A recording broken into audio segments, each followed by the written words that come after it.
Hello friends, welcome to the Sandhan study daily current affairs video में आपका स्वागत है। आज है 4 मई 2026। तो आज के जितने भी करंट अफेयर्स बनते हैं उनका विश्लेषण कर लेते हैं। तो चलिए शुरू करते हैं। आज का प्रश्न, प्रतिवर्ष किस तारीख को विश्व ऑटिज्म जागरूकता दिवस का आयोजन किया जाता है? तो इस प्रश्न का सही जवाब है ऑप्शन डी, 2 मई। ऑटिज्म स्पेक्ट्रम डिसऑर्डर के प्रति जागरूक करना और इससे प्रभावित व्यक्तियों के जीवन में सुधार लाना है। इसका उद्देश्य, इस दिवस का मुख्य लक्ष्य लोगों को ऑटिज्म स्पेक्ट्रम डिसऑर्डर के प्रति जागरूक करना और इससे प्रभावित व्यक्तियों के जीवन में सुधार लाना है।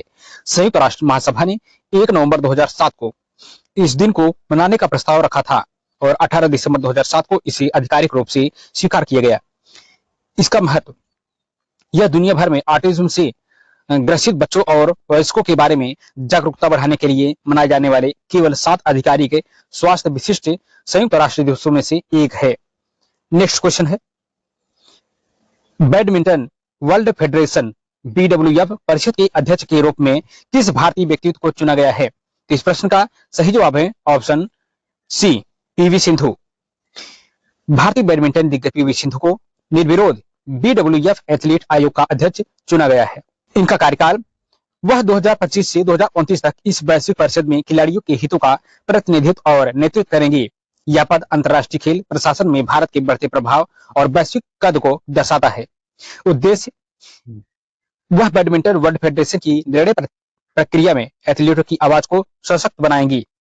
नेक्स्ट क्वेश्चन है, हाल ही में किस राज्य की सरकार द्वारा AI नीति 2026 को आधिकारिक मंजूरी दी गई है? इस प्रश्न का सही जवाब है option D, Madhya Pradesh. Madhya Pradesh cabinet ने तकनीकी नवाचार को बढ़ावा देने के लिए अपनी AI नीति 2026 को आधिकारिक स्वीकृति दी है। प्रमुख लक्ष्य, राज्य के शासन, स्वास्थ्य सेवा और कृषि क्षेत्र में आर्टिफिशियल इंटेलिजेंस के उपयोग को एकीकृत करना इसका मुख्य उद्देश्य है। AI सिटी, इस नीति के तहत राज्य में विशेष AI क्लस्टर और स्टार्टअप्स हब विकसित करने की योजना बनाई गई है।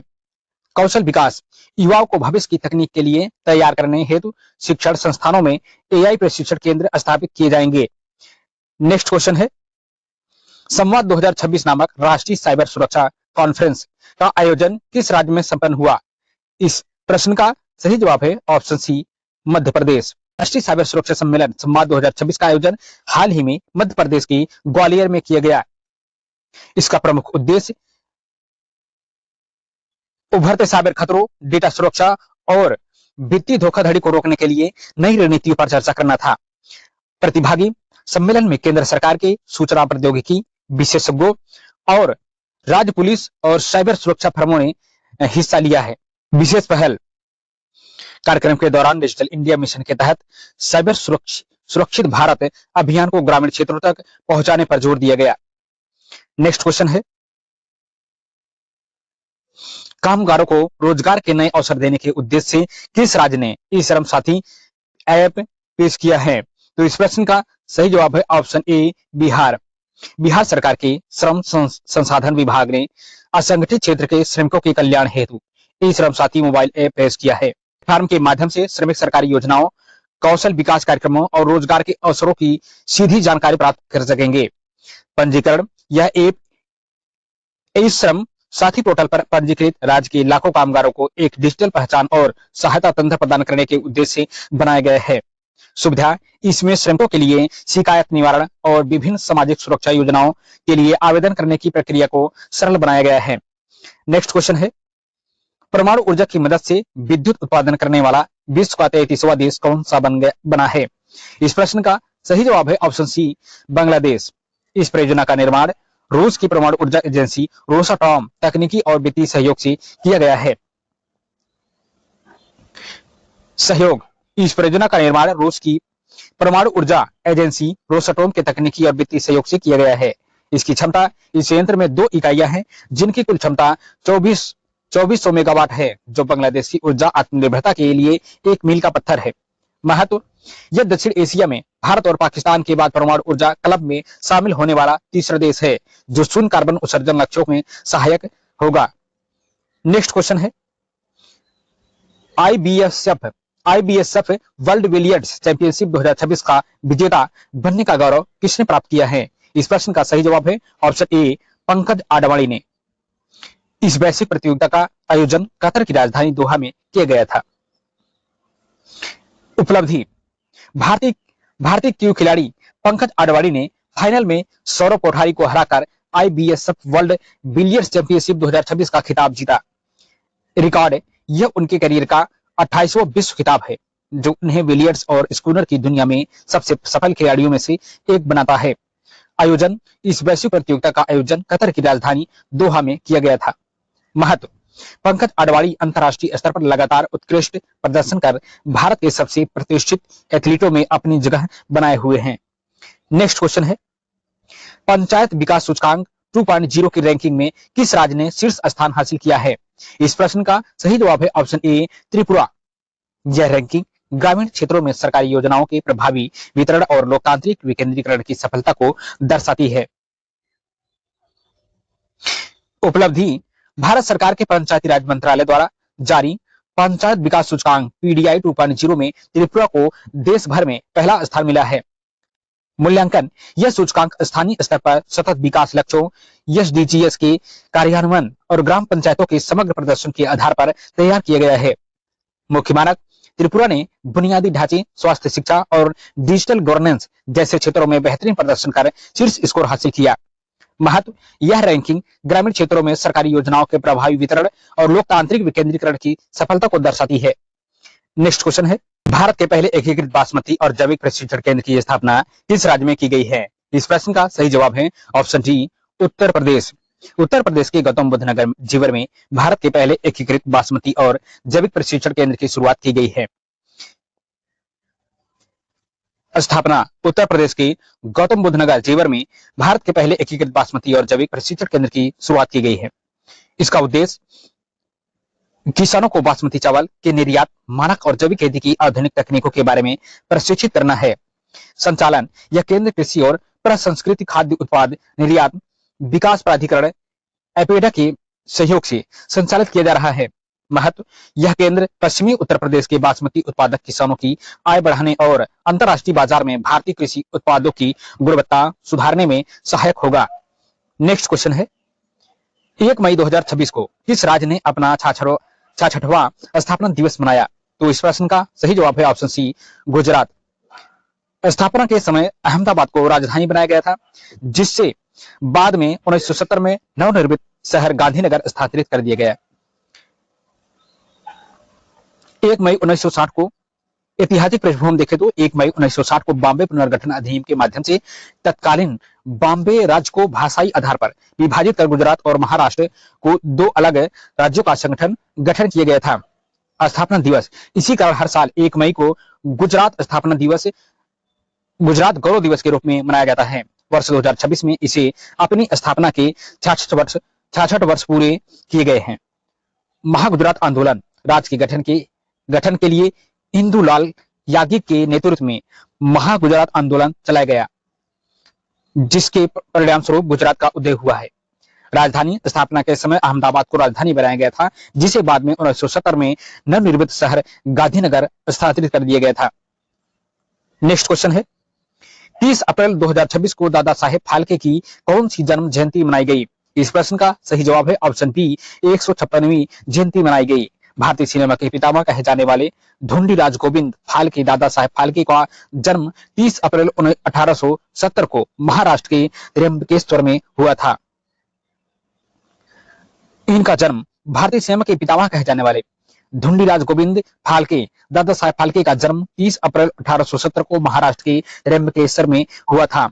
ऐतिहासिक उपलब्धि। उन्होंने 1913 में भारत की पहली पूर्ण लंबाई वाली फीचर फिल्म राजा हरिश्चंद्र बनाई थी, जिसने भारतीय फिल्म उद्योग की नींव रखी।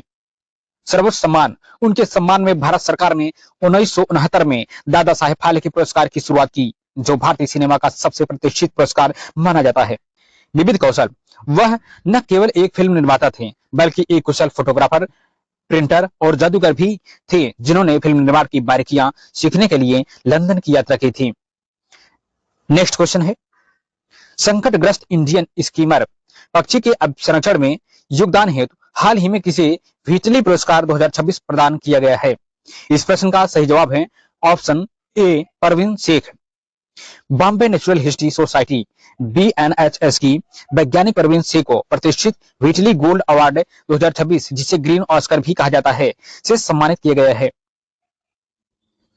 उपलब्धि: Bombay natural history society BNHS की वैज्ञानिक प्रवीण सिंह को प्रतिष्ठित व्हिटली गोल्ड अवार्ड 2026, जिसे ग्रीन ऑस्कर भी कहा जाता है, से सम्मानित किया गया है। संरक्षण कार्य: उन्हें यह पुरस्कार चंबल नदी के किनारे संकटग्रस्त इंडियन स्कीमर पक्षी के घोंसलों की सुरक्षा और उनके पर्यावास संरक्षण के लिए दिया गया है। समुदाय की भूमिका: उन्होंने स्थानीय समुदायों और मछुआरों के साथ मिलकर पक्षियों के अंडों को शिकार और मानवीय हस्तक्षेप से बचाने के लिए एक सफल संरक्षण मॉडल विकसित किया है। पुरस्कार का महत्व: Whitley Fund for Nature WFN द्वारा प्रतिवर्ष दिया जाने वाला यह पुरस्कार वैश्विक स्तर पर पर्यावरण संरक्षण के क्षेत्र में उत्कृष्ट कार्य करने वाले व्यक्तियों को दिया जाता है। नेक्स्ट क्वेश्चन है, भारत में F1 फार्मूला कार्यक्रम के लिए किसे नया ब्रांड एम्बेसडर नामित किया गया है? इस प्रश्न का सही जवाब है ऑप्शन जी, श्रेयस अय्यर को। इसका मुख्य लक्ष्य भारत में उभरती हुई डिजिटल रेसिंग प्रतिभाओं को पहचानना और उन्हें वैश्विक स्तर की प्रतिस्पर्धा के लिए तैयार करना है। नेक्स्ट क्वेश्चन है, नियुक्ति: Mumbai falcons racing limited MFRL ने भारतीय क्रिकेटर श्रेयस अय्यर को भारत में अपने F1 फार्मूला कार्यक्रम का आधिकारिक ब्रांड एम्बेसडर नियुक्त किया है। इसका पहल इस साझेदारी के साथ F1 SIM racing India open 2026 launch किया है, जो ई स्पोर्ट्स और मोटर स्पोर्ट्स के बीच के अंतर को कम करने का एक राष्ट्रीय मंच है। उद्देश्य: इसका मुख्य लक्ष्य भारत में उभरती हुई डिजिटल रेसिंग प्रतिभाओं को पहचानना और उन्हें वैश्विक स्तर की प्रतिस्पर्धा के लिए तैयार करना है। महत्व: श्रेयस अय्यर की युवाओं और डिजिटल पीढ़ी के बीच लोकप्रियता इस कार्यक्रम को जमीनी स्तर पर अधिक सुलभ और आकर्षक बनाने में मदद करेगी। नेक्स्ट क्वेश्चन है, हाल ही में किस भारतीय राज्य ने अपनी पहली ग्रीन हाइड्रोजन नीति 2026 को लागू करने की घोषणा की है? इस प्रश्न का सही जवाब है ऑप्शन सी, उत्तर प्रदेश। इस नीति के तहत अगले कुछ वर्षों में प्रतिवर्ष 1 million metric ton green hydrogen उत्पादन का महत्वाकांक्षी लक्ष्य रखा गया है। नेक्स्ट क्वेश्चन है, पहल: उत्तर प्रदेश सरकार ने स्वच्छ ऊर्जा को बढ़ावा देने और कार्बन उत्सर्जन को कम करने के लिए अपनी पहली ग्रीन हाइड्रोजन नीति 2026 को मंजूरी दी है। लक्ष्य: इस नीति के तहत अगले कुछ वर्षों में प्रति वर्ष 1 million metric ton green hydrogen उत्पादन का महत्वाकांक्षी लक्ष्य रखा गया है। निवेश: राज्य सरकार ने इस क्षेत्र में निवेश आकर्षित करने के लिए सब्सिडी, स्टैंप ड्यूटी में छूट और बिजली शुल्क में राहत जैसे वित्तीय प्रोत्साहन प्रदान किए हैं। महत्व: यह नीति न केवल राज्य में भारी निवेश लाएगी, बल्कि उर्वरक और पेट्रोकेमिकल जैसे उद्योगों के लिए हरित ऊर्जा का एक स्थायी विकल्प भी तैयार करेगी। नेक्स्ट क्वेश्चन है, संयुक्त राष्ट्र द्वारा किस वर्ष को अंतर्राष्ट्रीय महिला उद्यमिता वर्ष के रूप में घोषित किया गया है? इस प्रश्न का सही जवाब है ऑप्शन सी, 2026। इसका मुख्य लक्ष्य महिला उद्यमियों के सामने आने वाली बाधाओं को दूर करना और उनके लिए वित्तीय संसाधनों व तकनीकी सहयोग तक पहुंच को सुगम बनाना है। संयुक्त राष्ट्र महासभा UNGA ने वैश्विक अर्थव्यवस्था में महिलाओं के योगदान को मान्यता देने के लिए वर्ष 2026 को अंतर्राष्ट्रीय महिला उद्यमिता वर्ष घोषित किया गया है। इसका मुख्य उद्देश्य महिलाओं उद्यमियों के सामने आने वाली बाधाओं को दूर करना और उनके लिए वित्तीय संसाधनों व तकनीकी सहायता तक पहुंच को सुगम बनाना है। महत्व: यह पहल सतत विकास लक्ष्यों SDGs, विशेष रूप से लैंगिक समानता लक्ष्य 5 और सम्मानजनक कार्य एवं आर्थिक वृद्धि लक्ष्य 8 को प्राप्त करने की दिशा में एक बड़ा कदम है। वैश्विक प्रभाव: इस वर्ष के दौरान दुनिया भर में विभिन्न कार्यक्रमों के माध्यम से महिला नेतृत्व वाले स्टार्टअप्स को और लघु उद्योगों को प्रोत्साहित करने के लिए विशेष नीतियां बनाई जाएगी। नेक्स्ट क्वेश्चन है, भारतीय नौसेना के नए प्रमुख chief of the naval staff के रूप में किसे कार्यभार सौंपा गया है? इस प्रश्न का सही जवाब है ऑप्शन ए, दिनेश कुमार त्रिपाठी को। नौसेना प्रमुख बनने से पहले वह नौसेना के उप प्रमुख vice chief of the naval staff के रूप में कार्यरत थे। नियुक्ति: एडमिरल दिनेश कुमार त्रिपाठी ने 30 अप्रैल 2024 को भारतीय नौसेना के 26वें प्रमुख chief of the naval staff के रूप में कार्यभार संभाला। पूर्व भूमिका: नौसेना प्रमुख बनने से पहले वह नौसेना के उप प्रमुख vice chief of the naval staff के रूप में कार्यरत थे। कैरियर: वह 1985 में भारतीय नौसेना की कार्यकारी शाखा में नियुक्त हुए थे और संचार एवं इलेक्ट्रॉनिक युद्ध के विशेषज्ञ माने जाते हैं। महत्व: उनके नेतृत्व में नौसेना आत्मनिर्भर भारत अभियान के तहत स्वदेशी जहाजों और रक्षा तकनीक के विकास पर विशेष जोर दे रही है।